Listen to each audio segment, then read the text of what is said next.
Hello, everyone, and welcome to the webinar, Introduction to the Toxics Release Inventory, also known as TRI. We're happy that you could join us today.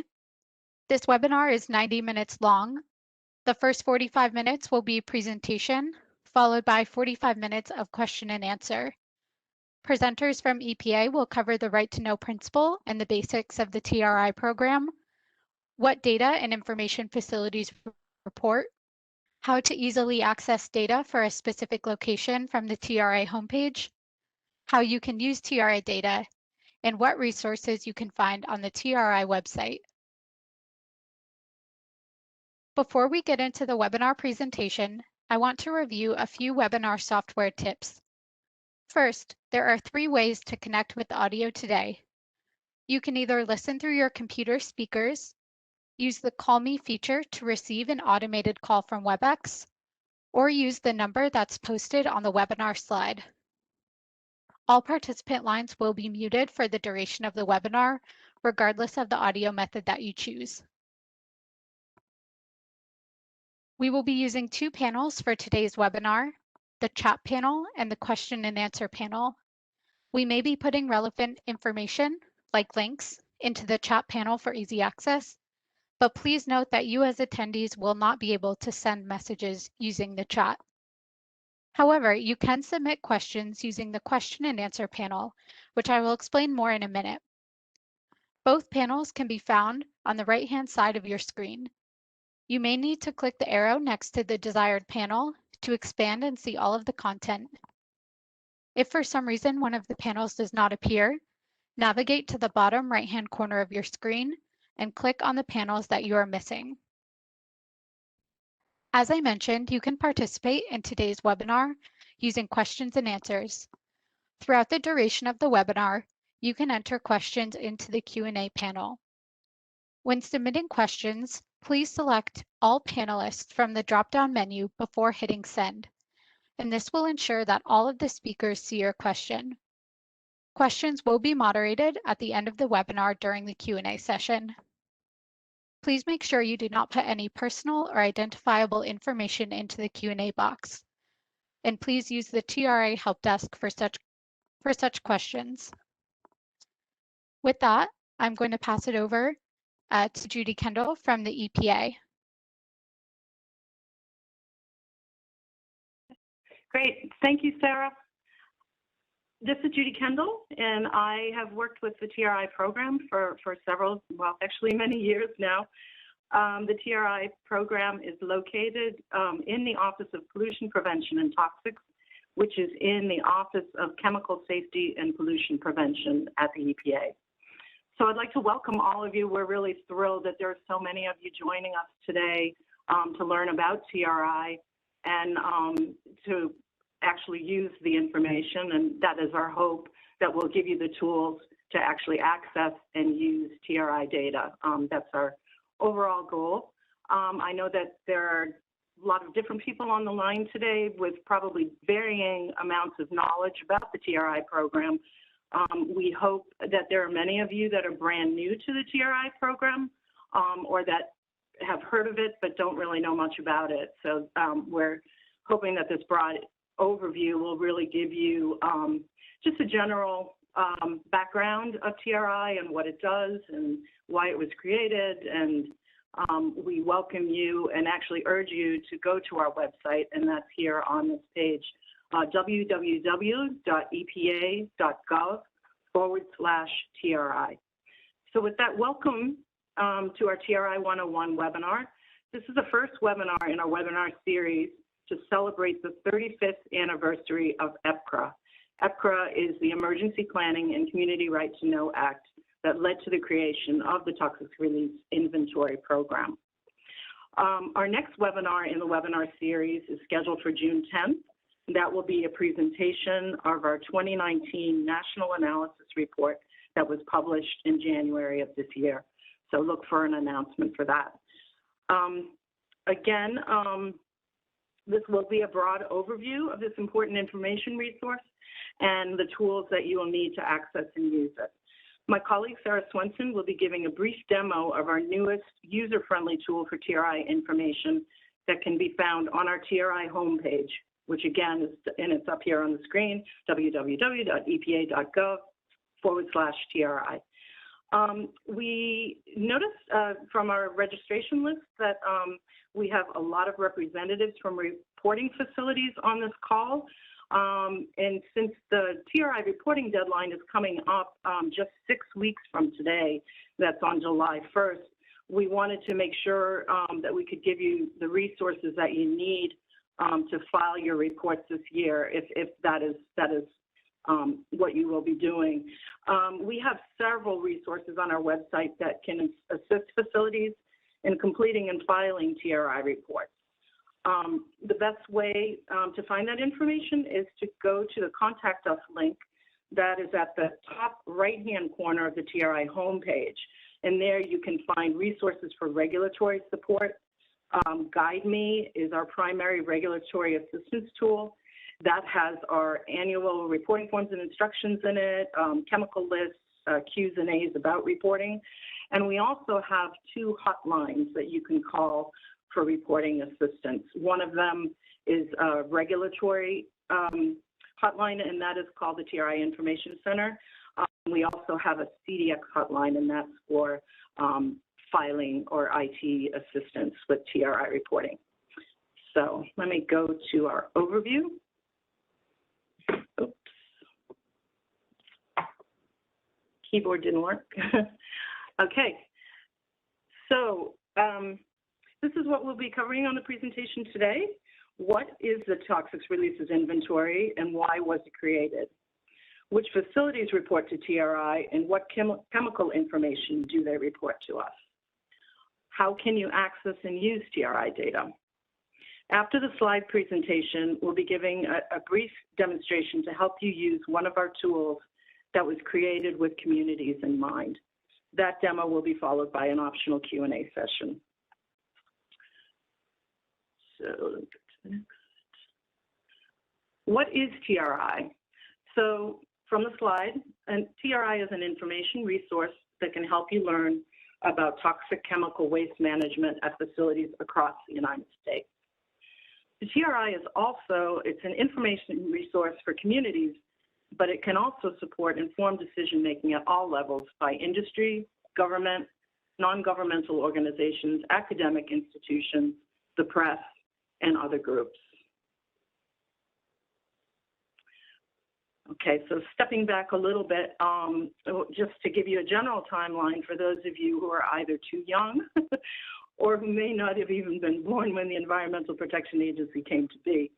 I'll tell you, I was in middle school. There were no computers, no internet, but as a middle schooler, not that I would be paying attention to the news cycle anyway. Anyway, that was in, the EPA was created in December of 1970 under the Nixon administration. And the decade of the 70s saw the passage of very important acts for the environment that were passed by Congress. They were enacted to address pollution that at that time, it was actually very visible. 2 of those primary acts were the Clean Air Act and the Clean Water Act. So it was actually almost 15 years after EPA was created in 1984 that a very tragic accident occurred in Bhopal, India at a Union Carbide facility. Methylisocyanate gas escaped the facility, caused thousands of deaths in and around the facility, and it also caused permanent disabilities and illness among survivors of the incident for years, the years following the accident. It is widely considered to be the worst industrial disaster in history. So about 9 months after that, there was another incident that occurred in West Virginia. This was in, sorry, I lost my place, Institute, West Virginia. This was a similar facility, and there were no deaths, thank goodness, but there were 100+ people who were hospitalized. And this just caused a lot of attention to what we knew, what we didn't know really about what was happening at facilities, what they were storing, what they were using. and it led to the passage of the Emergency Planning and Community Right to Know Act of 1986. The Community Right to Know Act, the EPCRA, has an emergency response component. It also has a community right to know information component, which is now known as the Toxics Releases Inventory. Just a few years later, after the passage of EPCRA, the Pollution Prevention Act was passed by Congress. That expanded the collection of data by TRI to include source reduction, pollution prevention information. The idea being that the reduction of the need for pollution remediation, to reduce the need for pollution remediation, and by doing so, reducing exposure to the public from hazardous chemical releases by reducing, eliminating, or preventing pollution at its source. Okay, so this is a quick video. It's just a minute and a half, gives you a broad, very good overview of the TRI program and the power of community right to know.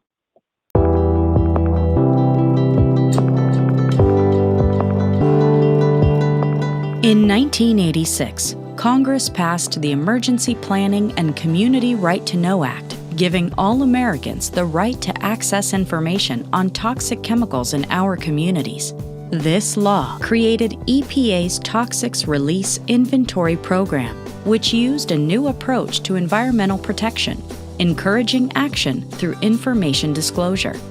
TRI collects data from industrial facilities about which toxic chemicals they're using, how much of each is released into the environment, and what they're doing to prevent pollution. EPA makes this information available online.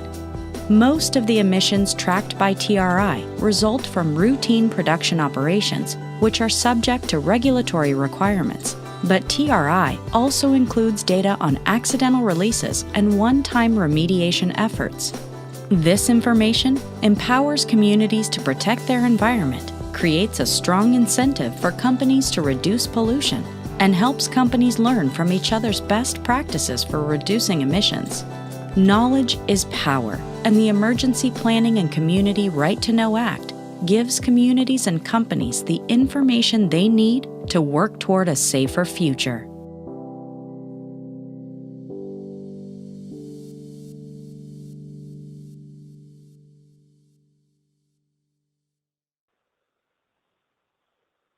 Okay.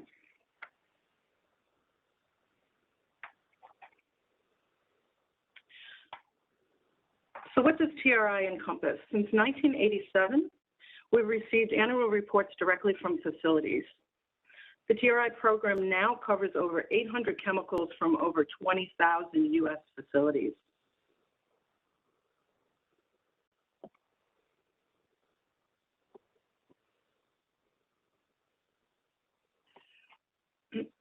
So what chemicals does TRI cover? The Toxics Releases Inventory now covers over 800 chemicals and chemical compounds, including 172 per and polyfluoroalkyl substances, or PFAS chemicals, that were added to the TRI through the 2019 National Defense Authorization Act, NDAA. In general, chemicals on the TRI list are those that cause cancer and other chronic health effects, adverse acute human health effects, and/or significant adverse environmental effects. It's important to note that the TRI chemicals they're only a subset of chemicals. They don't cover all toxic chemicals used in commerce or all chemicals that the public may be exposed to. An example of that would be vehicle exhaust emissions. Also, small facilities may use toxic chemicals, but they might not meet TRI reporting thresholds. So TRI, for facility size, TRI has a threshold of 10 or more full-time employee equivalents. So if they're a small facility and they don't meet that, then they would not need to file a report for TRI. Let's go into facilities. So when the TRI program was first created, only manufacturing facilities were required to report. At that time, there was a system called standard industrial classification, and the statute says 20, SIC codes 20 to 33. Now we use another system, it's the NAICS code system. Over time, additional industry sectors were added to the TRI. Electric generation facilities that use coal and or oil, certain mining facilities, and hazardous waste treatment facilities. If a facility is covered by the North American Industry Classification System code, it must also meet the employee threshold, which again is 10 or more FTE equivalents, and certain chemical manufacturing, processing, or otherwise use thresholds measured in pounds. This graphic gives you an idea of just what we said before was 21,000 TRI facilities, or actually more than 21,000, and they are all over the country. They report to us electronically using the Form R, and I'll show you that in a little bit. But as you can see, all of the states have TRI facilities, and all of the territories as well. There's Puerto Rico. It is, I'm sorry, this is Region 5 is up here. That encompasses Indiana, Ohio, Michigan, Illinois. I might have Ohio, I'm not sure if I said that one, but that region of the country actually has by far the most TRI reporting facilities. As you know, it's the manufacturing sector, manufacturing center of the U.S. But there are facilities everywhere. In the West, you know, there's some more mining facilities, but also all different kinds of facilities in that area. Let me go to the next slide. Okay, so what information do facilities report to the EPA? Facilities report electronically using that Form R, which you see up here in the right-hand corner. This is a chemical reporting form. So facilities, one facility might submit more than one chemical, depending on the chemicals that they use, they might submit more than one form. But this is the form that they use. Facilities report on chemical releases. That is something that I will discuss in greater detail on the next slide. Facilities also report on waste management activities at the facility, such as recycling, energy recovery, and treatment. They also report on transfers of chemicals and waste going to off-site locations for recycling, disposal, or other treatment. As was mentioned before, the Pollution Prevention Act allowed the TRI program to collect information on newly implemented source reduction, or P2 activities. We have a TRI webpage where you can find definitions of commonly used TRI terms like energy recovery, treatment, recycling, and different types of waste transfers. So what do we mean when we say release? As a release is in our title, actually toxic release inventory. So releases refer to different ways that toxic chemicals from facilities enter the air, water, and land. Sometimes you might hear terms like air emissions or water discharges. All of those, for our program purposes, they're variations of TRI releases. It's important to remember that TRI releases are reported in pounds to us, but the human exposure to chemicals depends on a variety of factors, including the type of chemical, chemical amount, the route of exposure, the duration of the exposure, and other factors. Looking at TRI release data from facilities near where you live can be a great starting point for finding out about chemical exposure.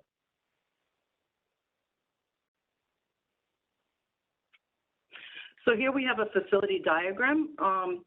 I highly recommend that you go to our website and find this. If you go to the homepage and you click on accessing and using TRI data, you can find this facility diagram, and it's an interactive diagram, which is great. So that means that, it's there to help you understand how a facility might use, manage, or release chemicals. This particular facility is a fictional rubber products manufacturing facility that reports to TRI on lead compounds, polycyclic aromatic compounds or PACs, and zinc compounds. So when you click on the website on these different diagram numbers, it will give you much more context and also definitions of the way chemicals are used and released at a facility. We also, on that same page on the website, we have an interactive diagram of a metal mining facility, and that can help you to understand metal mining operations and how a mining facility might report releases to TRI. So pollution prevention, as I mentioned, in 1990, the Pollution Prevention Act was passed. And since 1991, that's when we added this to our Form R reporting form. Facilities reporting to the toxic releases inventory have reported on over 450,000 source reduction activities at their facilities. Source reduction can prevent waste, maximize resources, and increase efficiency at a facility.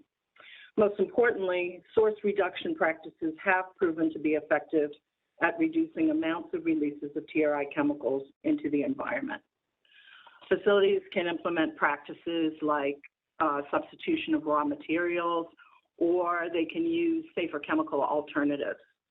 Our source reduction webpage has examples of facilities that have implemented new source reduction in a given year.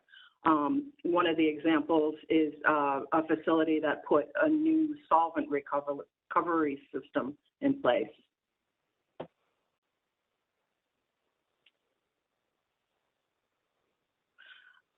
So information for tribes and for folks that are interested in tribal data.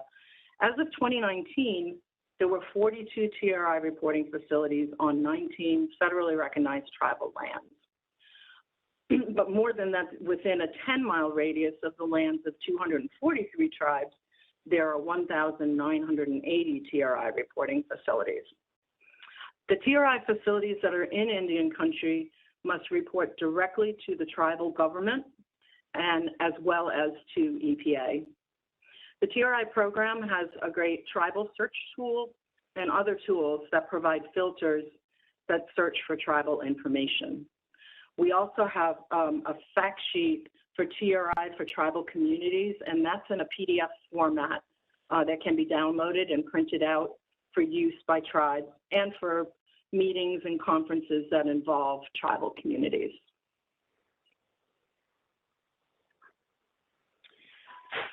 Data quality.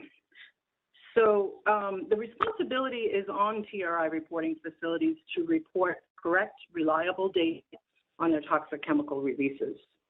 The annual reporting deadline for the submission of TRI reports is July 1st every year. That begins for us a data quality cycle that is continuous throughout the year. The TRI reporting software itself, which is called TriMeWeb, it has built-in error checks that help facilities report quality data. Facility representatives must sign and certify the accuracy of their reports. We work together with our 10 regional TRI representatives. There are 10 regional EPA offices, and we have 10 contacts in those regions that we collaborate with with the TRI program. And together, we complete hundreds of emails, calls to facilities to verify the accuracy of their reports if we suspect errors. Our regional coordinators and our enforcement coordinators work with EPA headquarters enforcement to conduct audits and inspections of facilities and to follow up with enforcement actions and to assess civil penalties if they are warranted.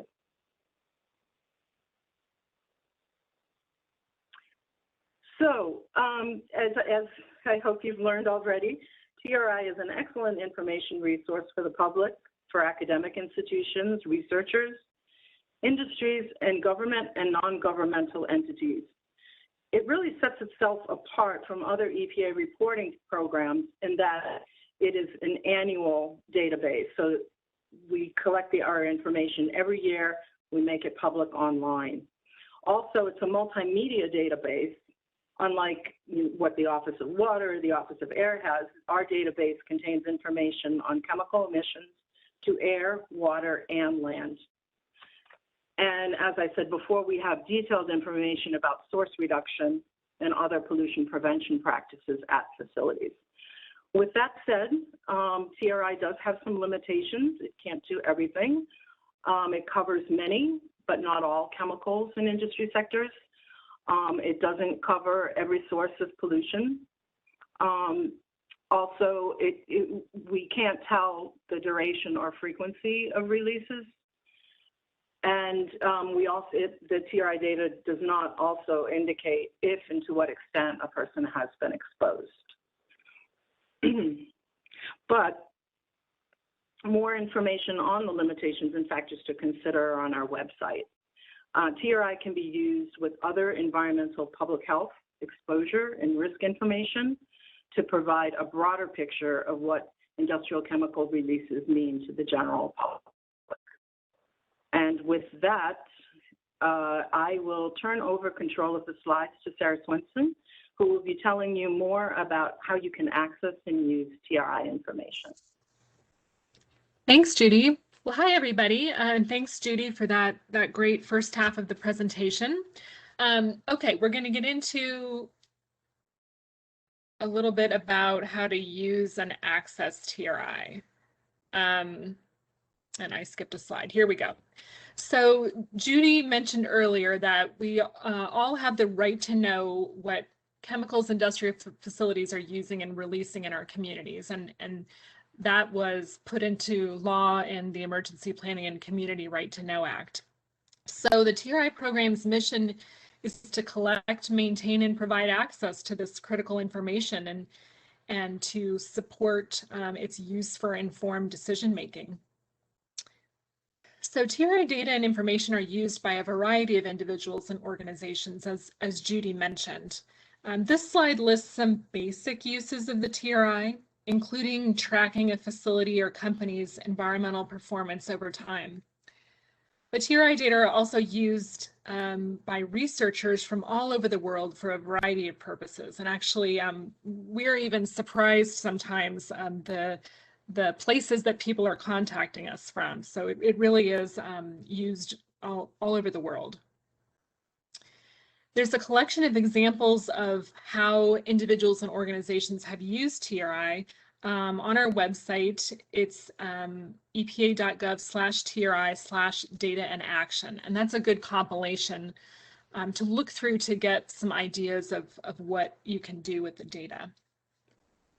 So before we talk about how to access TRI data, let's go over an important concept, which Judy did touch on a little bit, and that is that facilities report pounds of chemicals, but many factors influence whether or to what extent a person has been exposed to a chemical release, not just the quantity of the release. So to provide more context for TRI data, EPA uses the Risk Screening Environmental Indicators, or RISI model. This is a pretty complicated model, and I confess that I only have a surface level understanding of everything that it can do. But one of the great things that it does is produce scores called risk screening scores that account for not just the quantity of the release, but also the chemical's toxicity, how it moves through the environment, how people might potentially be exposed to it, and the number of people potentially affected. And these scores can be compared to each other and used to examine trends over time and identify and prioritize situations that may warrant further investigation. And I bring this up because you'll see these scores in some of the TRI tools, including the one that I'll be demonstrating in a little bit. So it's important to understand kind of this basic concept.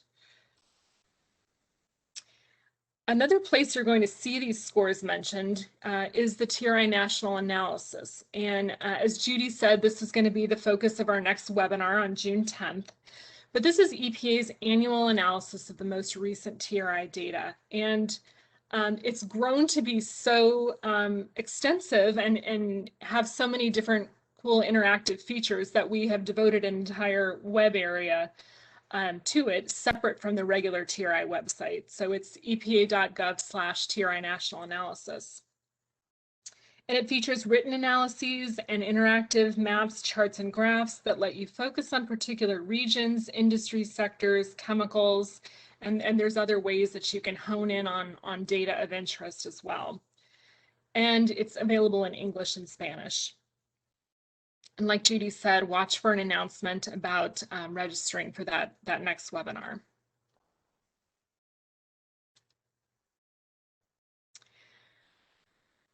Okay, so let's talk about how you actually get to the data. So all of the data are accessible through our data and tools page. And the direct link is here, but it's also included in the side navigation menu on all of the TRI web pages. So it's easy to find. And we make the data available in a variety of ways through multiple online tools, many of which add context, such as those risk screening scores, to help make the reported data more understandable and more meaningful. We also make the data available in a downloadable spreadsheet compatible format, and that's particularly useful if you kind of want to do your own analyses and manipulate the data in different ways. And the tools, they vary by level of complexity, the type of output that they're going to give you, the amount of context that's been added to what facilities reported, and how familiar you have to be with TRI and using databases in order to use them. And actually, we redesigned our data and tools page pretty recently to actually give you a little bit more information about each tool before you go into the tool, and that will it tells you things like, you know, is this a beginner level tool? What does the output look like from this tool? And you know, what all does this tool include? So we have tried to make it a little bit easier for you to select the tool that's best for you.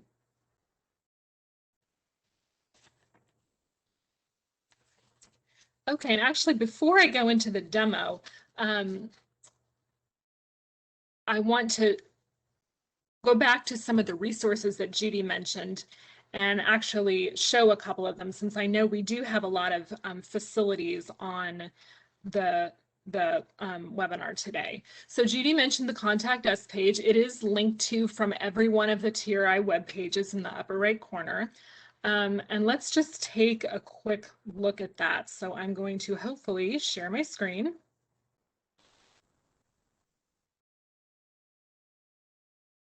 And Sarah or Kayla, can you see my screen?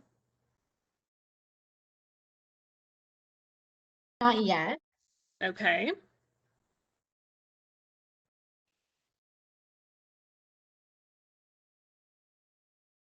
Okay, let me try that again. There we go. Now we can see it. Okay. So like I said, it's in the upper right corner here.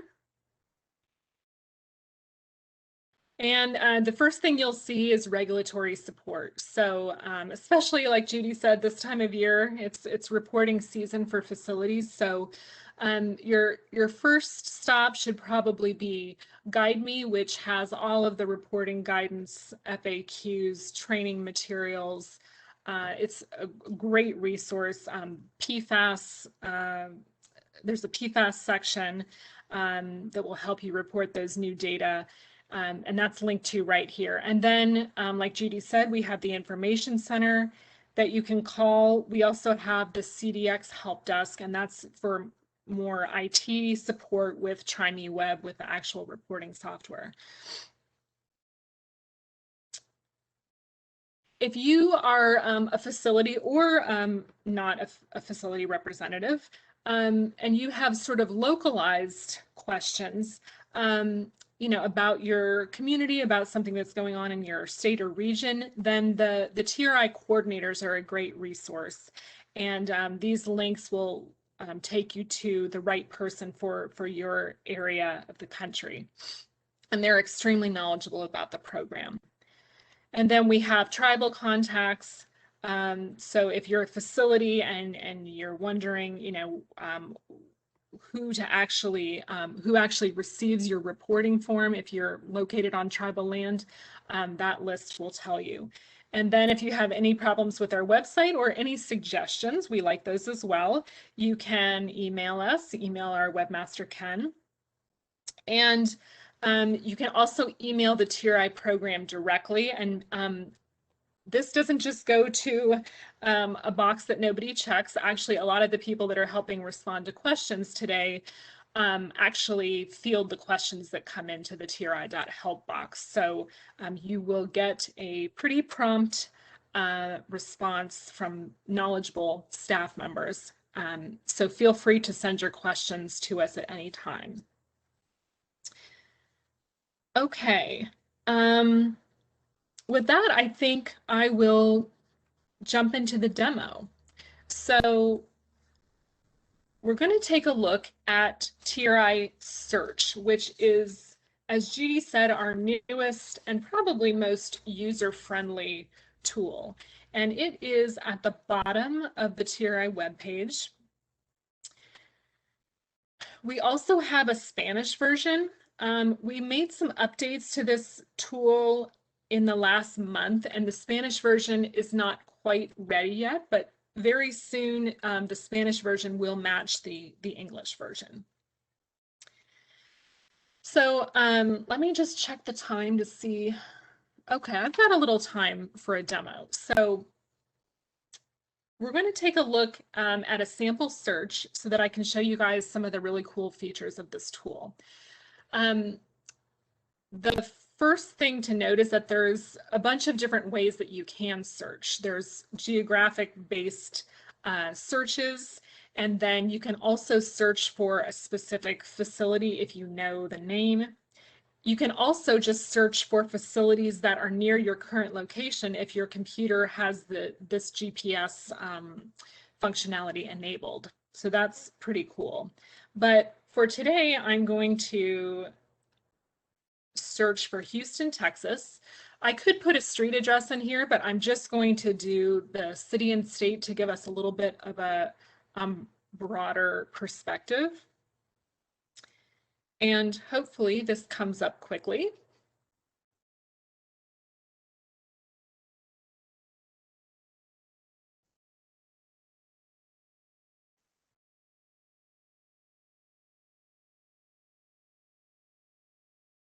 Of course, this will be the one time today that it takes forever.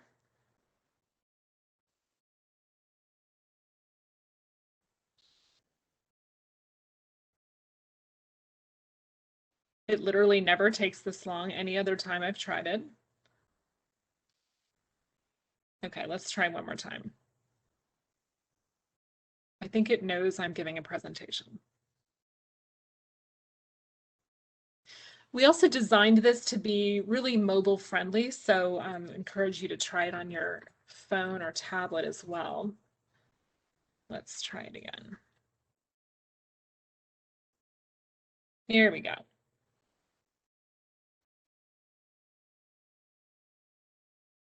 Okay, so there's a lot of information packed into this screen. The first thing that we're going to see is in the upper left, the number of facilities within 10 miles of whatever address we entered. So in this case, we're seeing the city center for Houston, and there's 89 facilities within 10 miles. Now, if I want to look at 5 miles or 15 miles or 50 miles, I can change the search radius here in this box. Let me zoom in a little bit here. And then a few other things to point out. You can print whatever screen you're on using this button. You can switch to a full screen mode. You can get more information about the particular screen that you're on. And that'll include definitions and other, tips and things like that. And then down here in the bottom left, you can toggle this button on to show other EPA regulated facilities. So you can see if a certain area has TRI and Clean Water Act regulated facilities, or facilities that report under the Clean Air Act. So that will give you a little bit more of a comprehensive picture of what's going on in this particular area. But for now, we're just going to look at TRI facilities. And each of these dots is a facility, and when I mouse over the dot, I get the name and the industry sector and the address. And you can actually change what the dot size and color represent. So right now the dots are showing releases.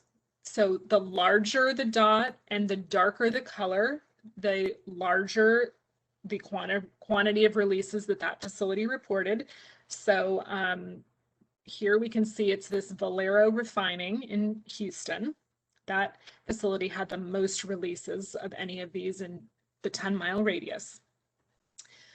But I can also toggle this on to industry sector, and I can toggle it on to potential risk score. So we talked about that risk score a little bit earlier, and if we toggle that on and wait a second for the map to update,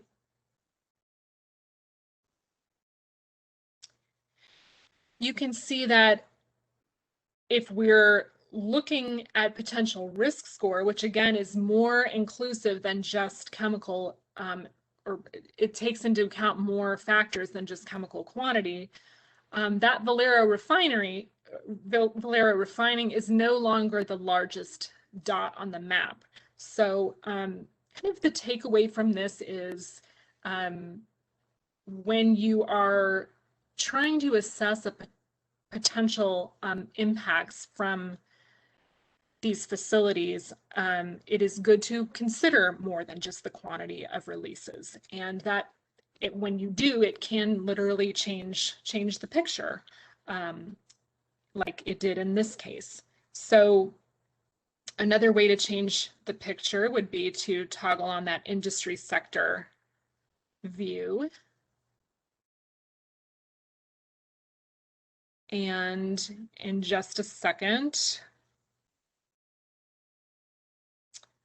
Okay, well, I'm not sure why the legend isn't coming up, but the legend should be there, and this would sort of tell you at a glance, which industry sectors are kind of which TRI reporting industry sectors are the most prevalent in your search area.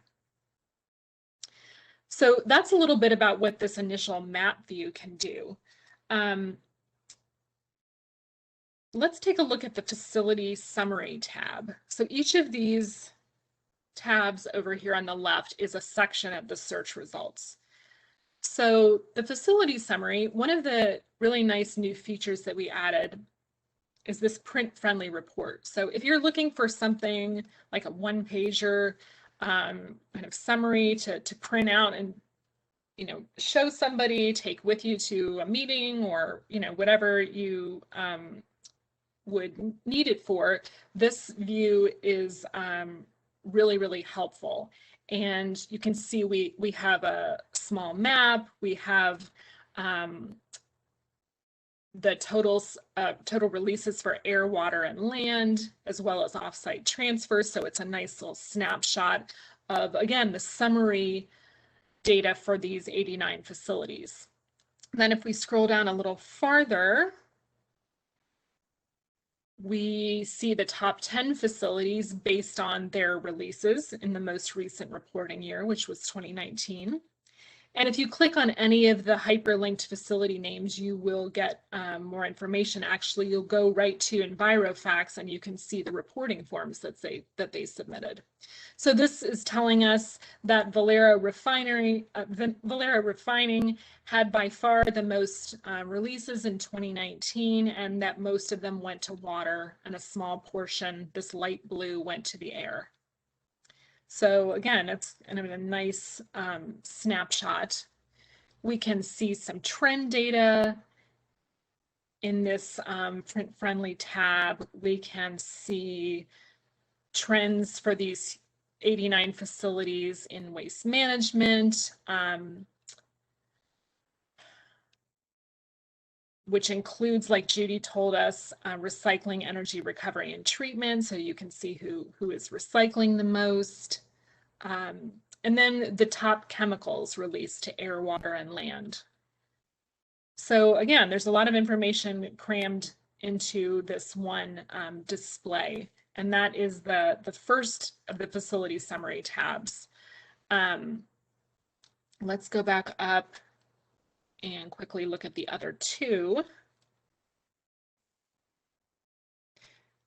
So the middle tab will give you a list of the top 10 facilities. So this was included in the view we just saw, but we can also choose to look at this list by chemical. So at a glance, you can see which chemicals these facilities reported. Valero Refining reported mostly nitrate compounds, and if you mouse over any of these bars, you will get more information and the specific quantities that they reported. And then lastly, the facility comparison table. Let's try that again.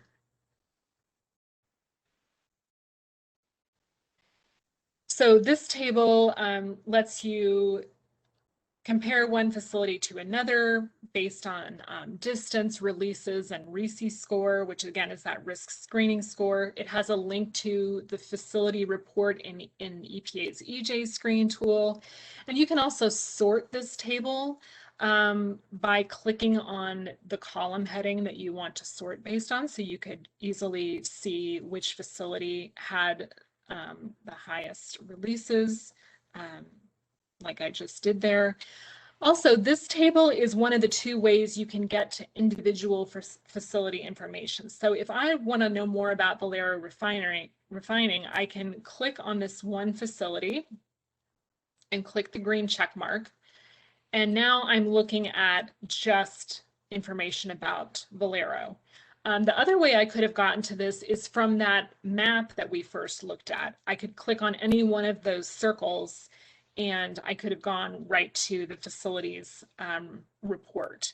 And another way that you know that you're looking at an individual facility is now this green bar tells me that I'm looking at a summary of just one facility. But for the rest of this demo, we're going to go back to looking at all 89. So I'm going to use the back button. And now I'm back to my 89 facilities. So I'm going to show you a couple other sections of this of the search results. We're not going to look through each of them, but I will tell you briefly what you will get with each of these. So we're going to look at the demographic profile in just a second. The releases tab, that's going to really dive into the air, water, and land releases for these facilities. Waste managed, again, that includes energy recovery, recycling, and treatment, as well as non-production related waste, which is accidental or one-time or releases, such as like from remediation efforts at a facility.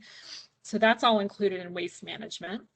And then the pollution prevention information that Judy was telling us about earlier, what facilities are doing to reduce the amount of chemical waste they create. That is this tab right here. And you can look at chemicals, you can look at the different methods facilities are using to reduce pollution. We're going to take a look at risk in just a second. Potential health effects will tell you a little bit about known health effects associated with the chemicals being released. And there are some definitions here about what the different type of health effects are. And then you can also see a facility's compliance and enforcement history. Here we're looking at a summary for all of these, but again, you could choose one and look closely at their enforcement history. And there's a direct link to EPA's ECHO tool, which will give you a lot more information. So that's pretty nice. We designed this as kind of a one-stop shop so that everything you needed was kind of in this one tool. Okay, so with the rest of this demo, I'm going to just show you, we're going to look a little bit closer at two of these tabs where we have done some new things. Okay, so demographic profile, this is going to tell us a little bit about the characteristics, about some of the characteristics of the population living near these facilities in Houston. And this is pulling from EJ Screen. It includes census data and it's overlaid on top of the facility locations. So the map will show you one demographic indicator at a time. And I'm going to choose people of color. And if you click on these labels, it tells you how we define those. And if you click on the button, it will actually turn on that indicator. And it's going to take the map just a second.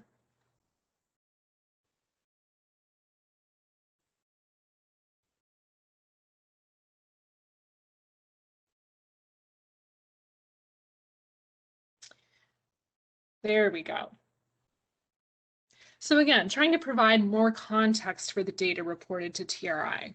So we can see, again, if we go back to releases, to the dots representing releases, it will hopefully update in just a second. But you can see that the darker the green, the higher the percentage of people of color near that facility. So it looks like here near Valero, it's maybe greater than 72% of the population is people of color. And then again, we can toggle on the risk score.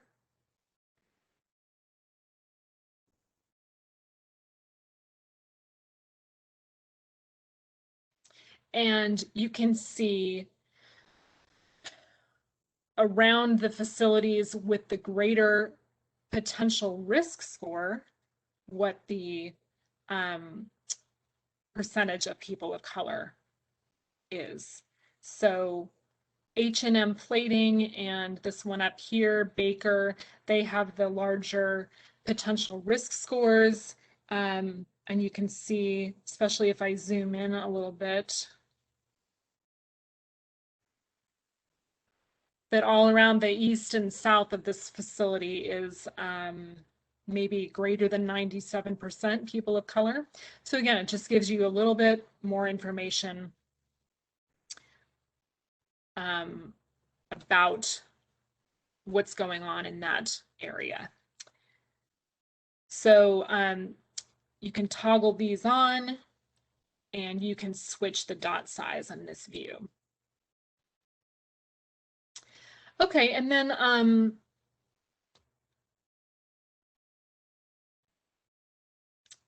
looking then just at potential risk, I just wanted to show one thing here.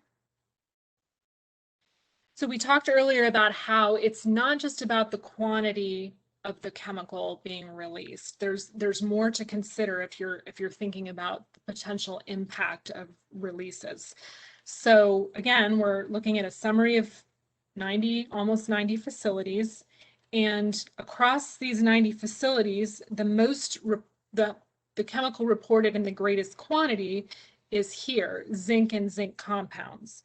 But if we're considering those other factors, including toxicity of the chemical and likelihood that nearby population will be exposed, the chemical of more concern based just on this risk screening score is chromium and chromium compounds.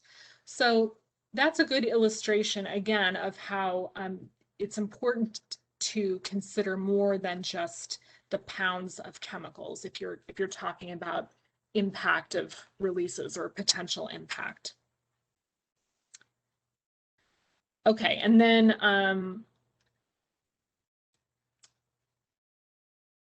the last thing I wanted to show everybody is pretty cool. So if I want to dive a little bit deeper into these data, I don't have to go to a new tool or start a new search necessarily. I can take my existing search for Houston and I can go down here to TRI Search Plus. This is a tool that lets you go into a little bit more detail and has some more options for filtering and displaying things differently. I can click right on that.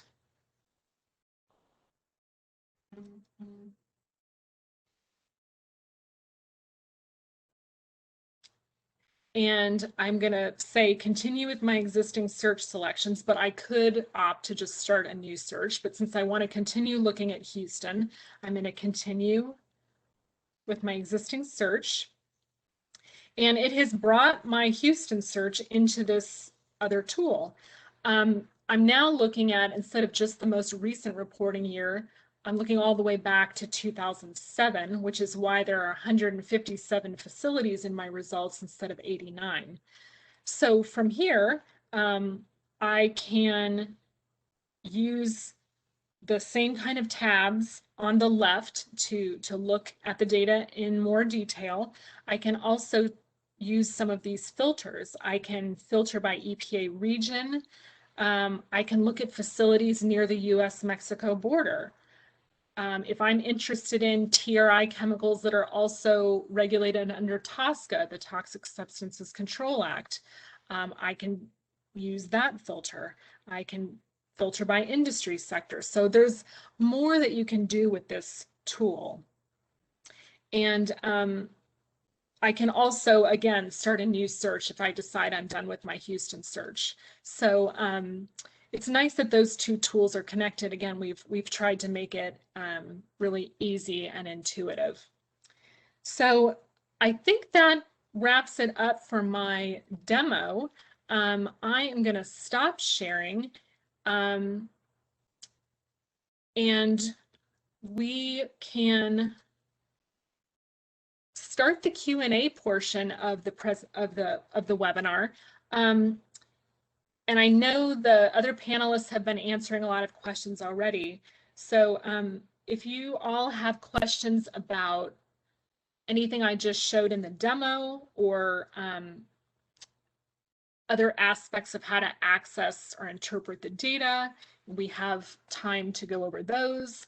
I will say if you have like a specific search that you want to do for a specific area and you would like help with that, please email us at tri.help@epa.gov and we can walk you through that outside of this webinar. But if you have general questions about data access, we can address those now, or about anything else related to TRI.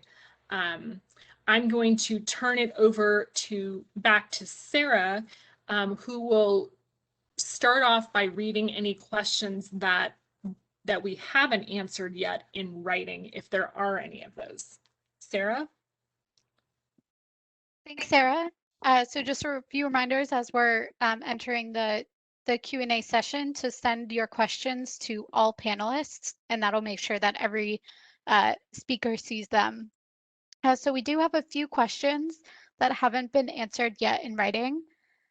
The first one is, does TRI report accidental releases that have been called in or reported to the National Response Center coordinated by the Coast Guard? And are accidental releases self-reported?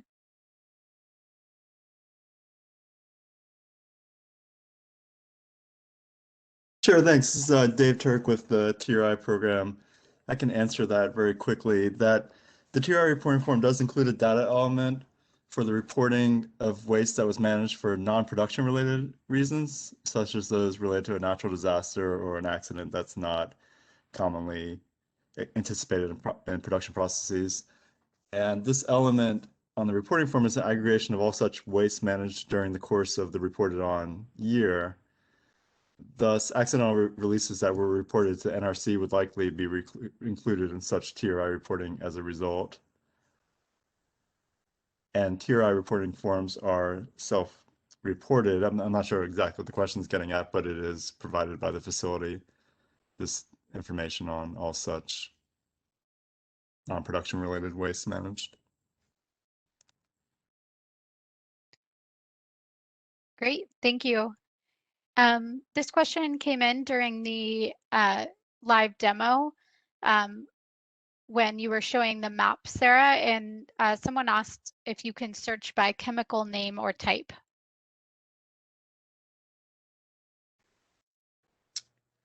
Good question. I believe you can in TRI Search Plus. Yes, you can. You can search by chemical name, and it has a type ahead feature, so you don't have to type the whole long chemical name. Yes, that's in TRI Search Plus. And some of our other tools as well. TRI Explorer, and I think several other ones you can search by chemical.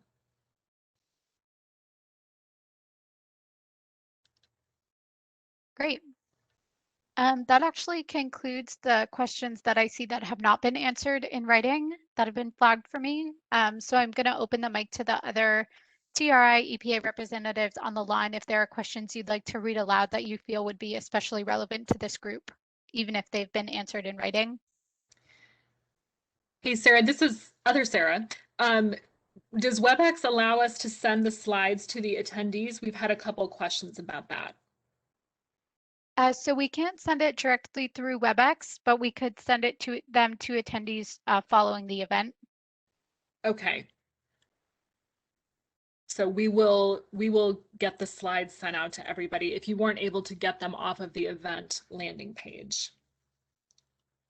There was a question that came in during the discussion of the RISI tool, a risk screening environmental indicators tool, that asked about how RISI accounts for the differences in toxicity between hexavalent versus trivalent chromium, given that they are not speciated in TRI reporting. And the short answer to that is that RISI uses some default assumptions on how much of a given chromium release is Chrome 6 versus Chrome 3, but the full details of those assumptions are in the RISI documentation, which you can access from the RISI website.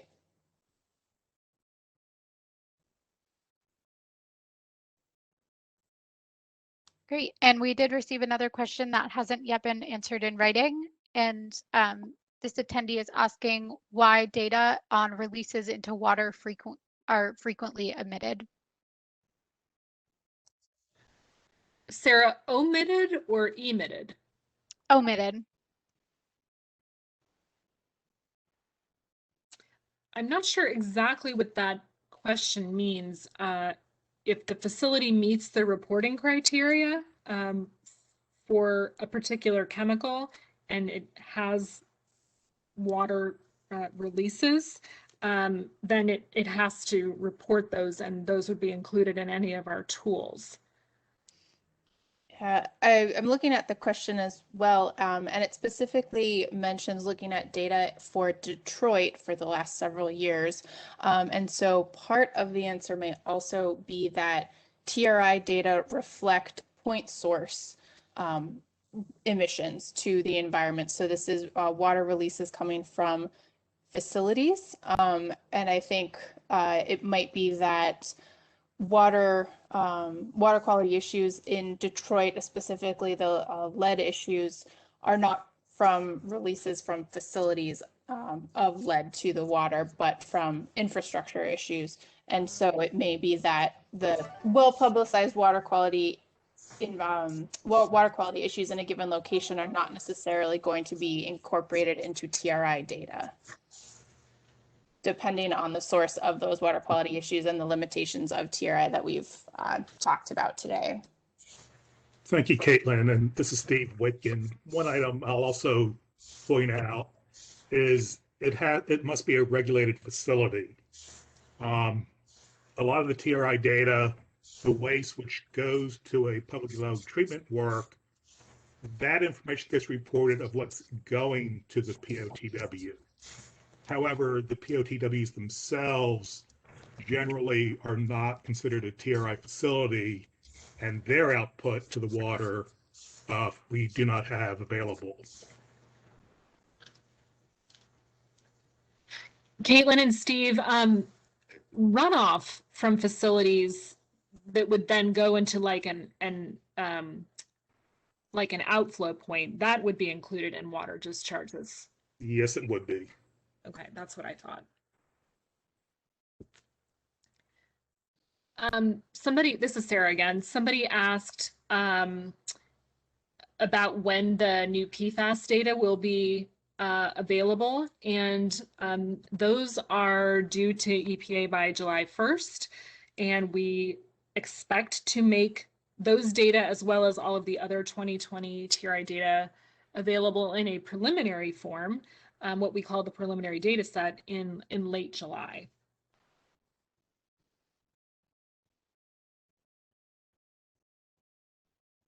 Great. Again, I'm not seeing any other questions flagged that haven't been answered in writing, so I'll pass it again once to the TRI team if there are questions that you'd like to read aloud that you feel are especially relevant.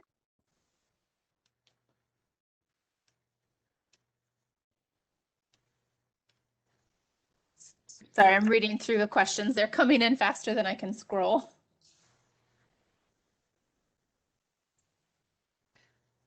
I've seen some suggestions. Oh, go ahead, Caitlin. Go ahead. Okay, so there's one question that came in asking, is there a reason why a facility that emits chemicals which are listed on TRI would not be reporting if they have over 10 employees? And the one potential explanation would be that they're not in a covered sector that is required to report to TRI. So TRI only covers a subset of the industrial sectors that operate in the US. And so it might use TRI listed chemicals and it might trip the threshold for number of full-time employees, but if it's not in one of those covered sectors, it would not be required to report. Great. I'm seeing a few more questions come in that haven't been answered in writing. One attendee asks if the TRI web group would consider putting the Zoom tool on the upper right-hand corner outside of the box. They're finding that it's a bit hard to locate. I guess that's more of a suggestion, but just wanted to flag that for the group. This is Sarah. I did notice that actually, that it is hard to see if you don't know it's there. So I'm going to make a note of that and follow up with our contractor. Great. Another question is, if there is an entity that is required to report but does not and may not have reported for years, how is the non-reporting addressed and how long does it take before it is addressed? Is there an enforcement or penalty associated?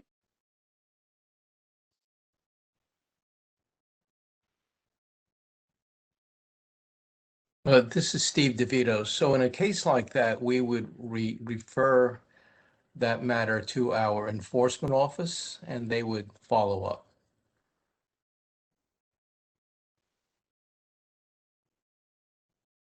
Great. We have another question. This attendee is asking, are GHG emissions reported separately to TRI? This is Steve DeVito again. We have the EPA has the greenhouse gas program, and facilities are required to report greenhouse gas emissions to that program. There might be one or two greenhouse gases that are also included on the TRI. But and of course, that would have to be reported to TRI as well. But the short answer to your question is that greenhouse gas emissions are reported to our greenhouse gas program and the Office of Air and Radiation.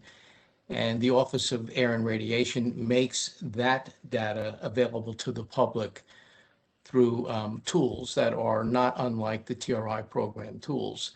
Now, we do have our pollution prevention search tool. One of our tools can bring in the greenhouse gas emission data that facilities have reported to the greenhouse gas program. So that information can be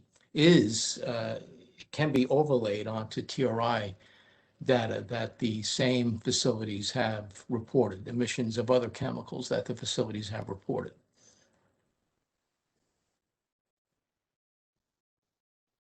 Great, thank you.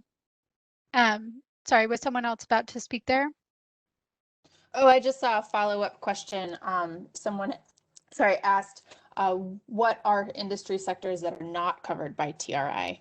And I'm going to put some of my regulatory colleagues on the spot here. But for example, I mean, there are plenty of examples, but oil and gas extraction is not covered by TRI, nor are any number of agricultural activities such as concentrated animal feeding operations. And you want to throw out other examples? No, farming, the application, like farms that, let's say, a farmer who's growing wheat or corn, if they apply pesticide substances that are on the TRI list, they would not report. Generally speaking, they're not covered either. It's not a covered sector. Yeah, there on the TRI website, there is a list of the covered sectors that do have to report to TRI. And so you can take a look at that list and think of any number of industrial functions that aren't included on the list.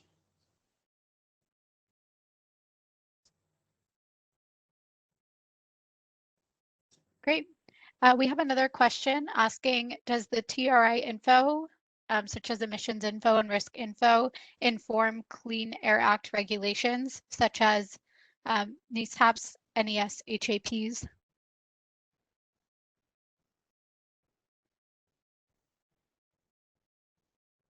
This is Dave Turk with EPA. I would generally say that that TRI data is used for decision making across the agency, but I don't believe that we're the appropriate people to speak to the way that the data is used for specific other programs. But we do make the data available to our EPA partners. Great.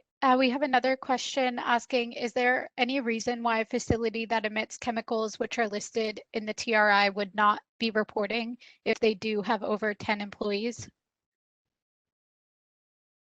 Well, if they didn't meet a reporting threshold, if they didn't manufacture, process, or otherwise use the quantity of that chemical within a calendar year, if they manufactured, processed, or otherwise used that chemical in a quantity that is below the reporting threshold for that chemical, they would not be legally required to report releases and other reportable quantities for that chemical, even though they are in a covered sector and have more than 10 full-time employees.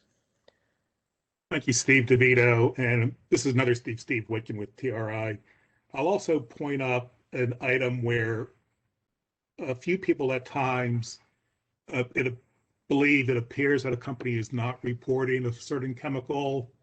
When companies report to the TRI program, there's the standard reporting mechanism and documentation they fill out, which was mentioned as the Form R. There is also a Form A that facilities can use. And this is a certification where the firm says that they have basically less than 500 pound, I believe it's a 500 pound limit of materials that they have processed on site or otherwise used. And if they fall under that 500-pound limit, and there's some other conditions they have to meet to be able to use the Form A, then they're just certifying that they're under 500 pounds. We do not have any quantifiable data to go with that. So in many TRI reports, that may show up as a blank in the reporting, in the public display where you see the data. And the public tools will tell you if it's a Form A or Form R, but you may need to look at a more detailed level of the reports.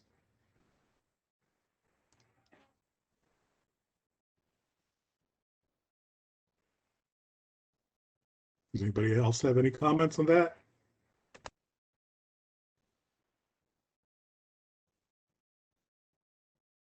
Great, thanks. We do have a few more questions coming in. One attendee asks, when will the new census data be incorporated?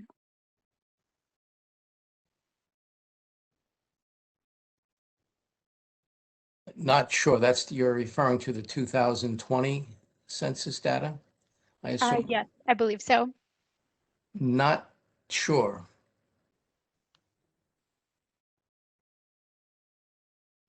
Soon as we can.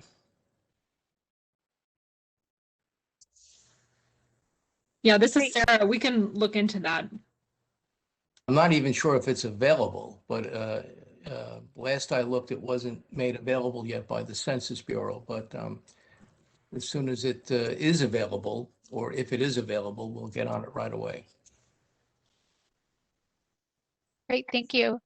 The next question we have is, could you give examples of industry sectors that are not required to report and why those sectors are excluded? Well, there was a similar question asked a little while ago. Caitlin answered it. One sector that I'll point out, which is not included, is airports, or most of the operations at airports. So communities near airports and a lot of the jet fuel, de-icing fluids, those don't get reported. That falls under, it may be a form of transportation, but it's not stationary. EPA, the TRI does have a listing called transportation, but it's manufacturers of transportation equipment and components. Another sector which is not included, again, because it's a mobile source, is in harbors. The ship work in harbors is not a TRI reportable release. And to share a very simplified answer to the second part of your question, it's not necessarily that any of those sectors were excluded from TRI reporting requirements, but that the sectors that are on the TRI list were actively added to it.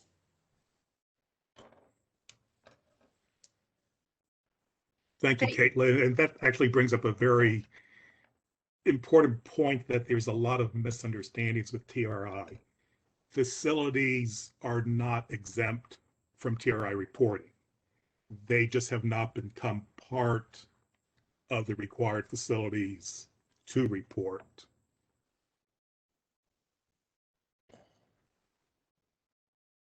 Great, thank you. The next question on the list is there a process for letting the EPA know when facilities that previously reported TRI closes or shuts down? I can take this one. This is Daniel Rudy for the EPA. Yes, a facility may choose to provide voluntary information to EPA regarding the reason that it is not reporting. And those can include if it closes or shuts down. And this can be done through TriMe Web, which is TRI's reporting application, web-based reporting application.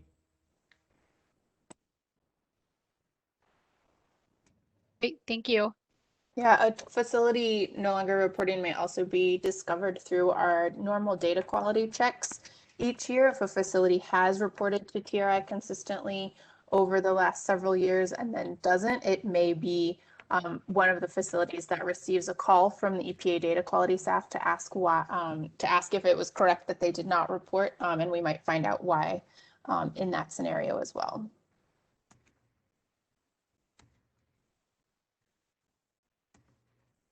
Great. The next question on the list is, would you please provide examples of incidental manufacturing of TRI chemicals that might get overlooked or ignored and therefore not reported? And this attendee provided an example. They said, for example, PACs from fuel combustion units such as power generators and steam boilers. Hi, this is Dave Turk. I'll take this question. So in terms of reporting obligations, the manufacturer of a TRI listed chemical, assuming that the threshold for that given chemical has been mentioned, has been reached, such reporting would be required. And the reporting standard for TRI is best reasonably available data, which can be, in some cases, monitoring data. Other times it can run all the way down to best estimates if you should be aware that such activities were occurring, but you do not have data otherwise to rely on. So there's a range of data sources that a facility would use. And so in cases such as combustion-related activities, there are emissions factors that facilities can rely on. And a lot of this information has been provided by the EPA and other resources. And that's generally what applies. And so that's the requirement. If there is a chemical that's being manufactured as TRI covered and it's an impurity or byproduct or some incidental creation, then that there oftentimes is guidance available. We do make available industry-specific and certain chemical-specific guidance documents that help facilities in calculating such manufacture.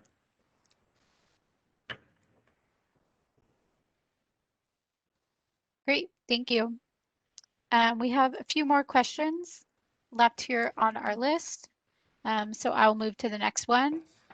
And this is asking, are accidental releases during transport by a third-party company reported to TRI?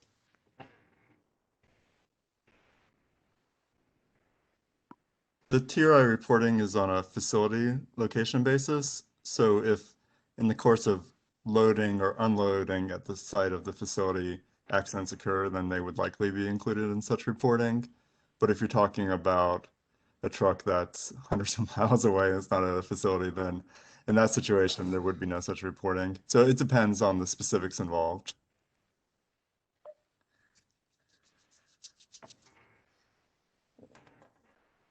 Great. The next question on the list, this attendee says that they understand the basic differences of NEI and TRI, but could you explain why emissions from the same facility might differ in NEI versus TRI? Steve Whitman here. I'll address that one. There's the first part of it is how the two programs, the reason they exist in their structure.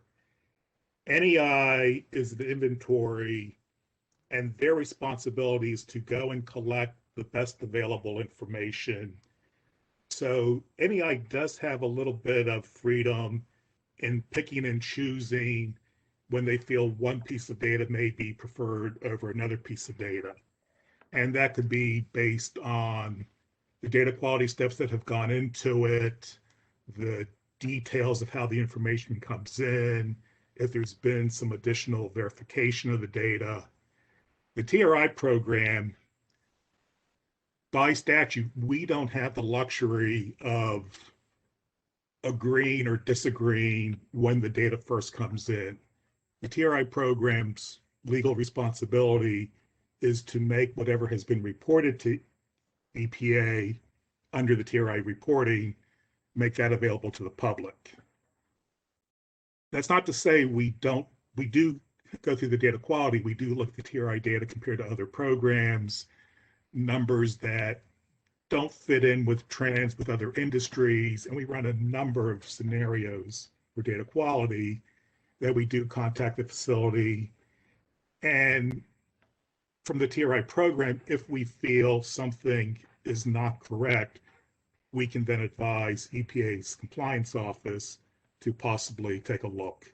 But we will do due diligence to try to verify, is the information correct, before we suggest another part of the agency does enforcement.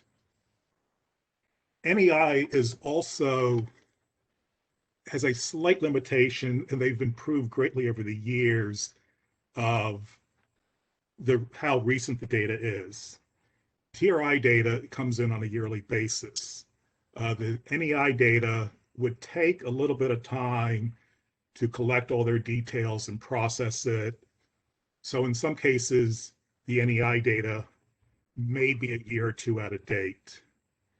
And a third big place where variations come in, when a facility reports under most programs, that data is locked and does change. So if a company reported something for 2017, their 2017 data would stay fixed.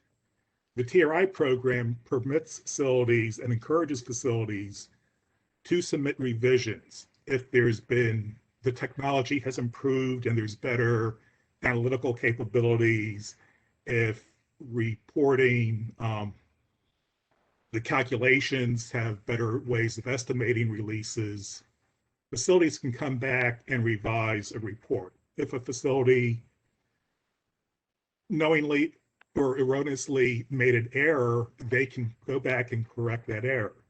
So the TRI data reported in 2017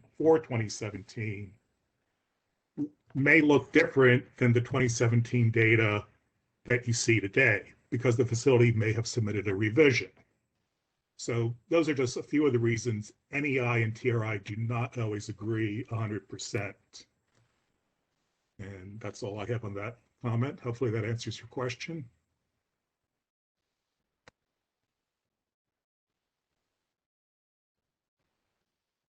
Great, thank you. I know we are at our time, so I just want to check in quickly with EPA.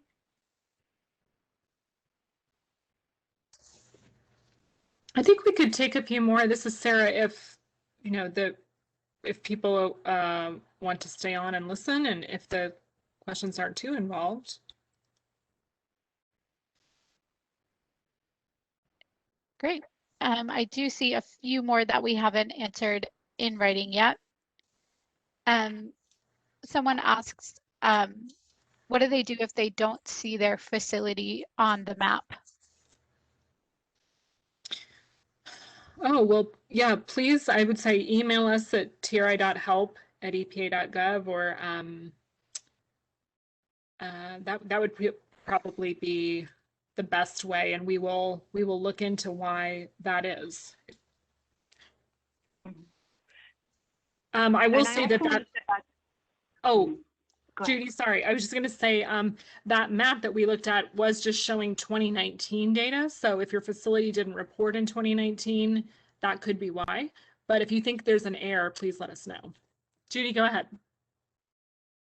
Yeah, I was just going to say I'm seeing a lot of questions that are really very, very specific to a reporting facility that may be filing. And so as we said earlier on the call, Guide Me is a great regulatory tool that's on our website, but also the hotline.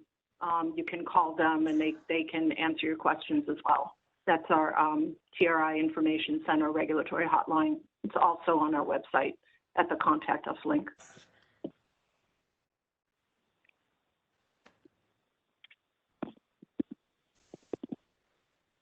Great. And the last one that I see flagged that hasn't been answered in writing. Again, this might be specific, so this attendee may want to reach out to the email address there on the screen. But they say we use nitric acid in our process line and get nitrate as a byproduct. And so how can they determine if the amount of nitric acid that is going up to the air scrubber and out to the environment? Again, that may be one to direct to the email. Just repeat that question, please. I heard nitric acid and it's being used for something and it's converted into nitrate. And then I couldn't follow the rest of the question. Yeah, so they were asking how to determine the amount of nitric acid going up the air scrubber and out into the environment. I'm not prepared to answer the question with just those few details. I suggest you look at our guidance and um, that might be that you might find insight there. I mean, I would assume that you're neutralizing it somehow, the nitric acid, and you could consider the stoichiometry, the mass balance.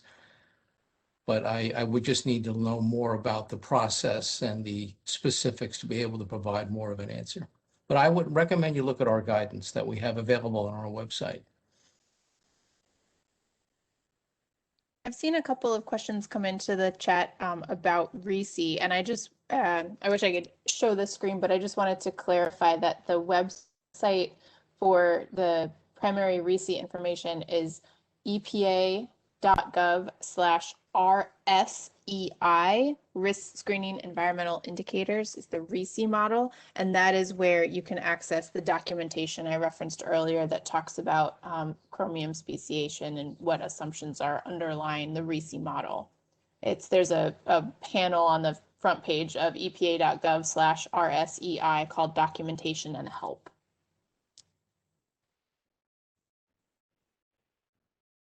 Thanks, Caitlin. This is Sarah. There's a couple questions about enforcement and penalties and consequences. We do have an enforcement webpage. I think it's in the sidebar, the navigation sidebar on the website. So I would refer everyone to that page. It has general information. But in general, facilities are responsible for accurate reporting for every year that they met the reporting requirements. So there's no, I don't think there's any like statute of limitations if that's what this one question was getting at.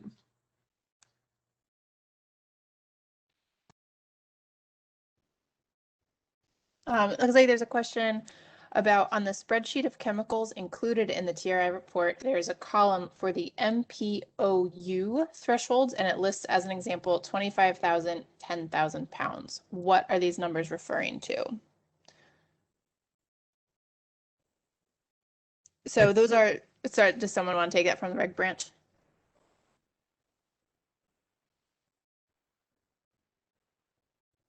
Well, this is Steve. I was just going to say that that refers to the manufacturing, production, otherwise use thresholds.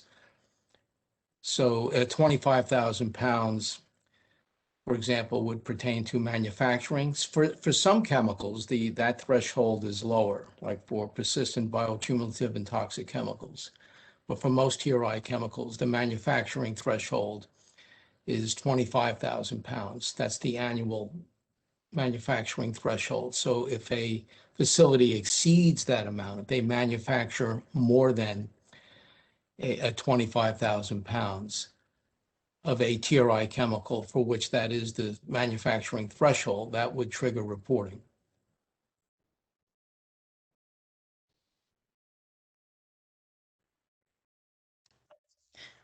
This is Sarah again. I know we've plugged the Information Center a lot, but it is staffed by incredibly knowledgeable people who, in some cases, know more about the TRI program than we do because they've been staffing it longer than some of us have been with the TRI program.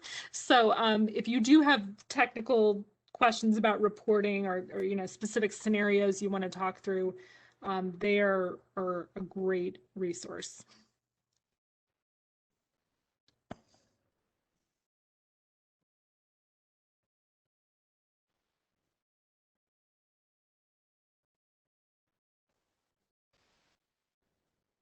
I'm not seeing any others that are flagged that haven't been answered in writing.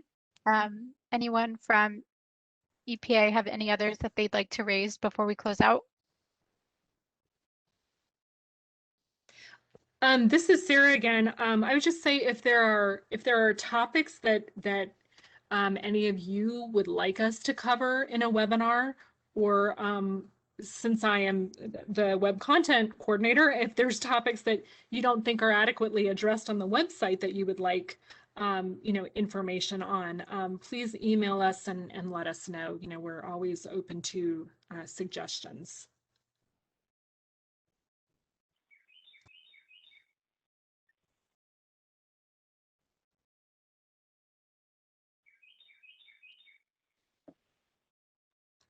This is Sarah again. There's a question on the articles exemption. That's definitely explained in Guide Me. So please check out the FAQs and the guidance in there.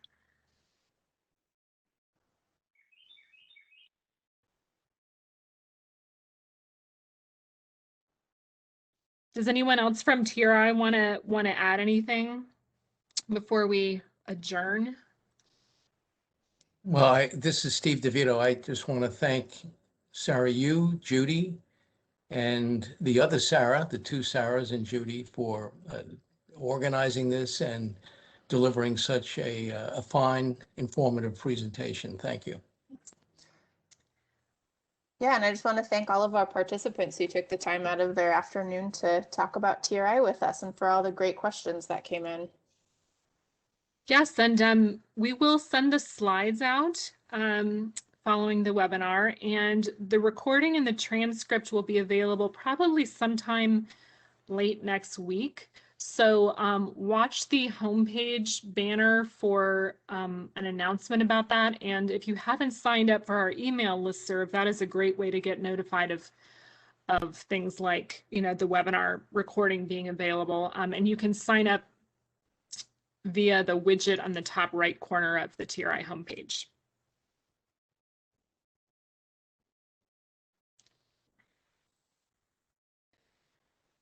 Sarah Chadwick, if there aren't any other questions or comments from the TRI group, I think we can probably wrap up. Great. Yeah, I'm not seeing any others flagged for me. Again, I just want to thank everyone for attending today. So that concludes our webinar and everyone can disconnect. Thanks for joining. Thank you, everyone.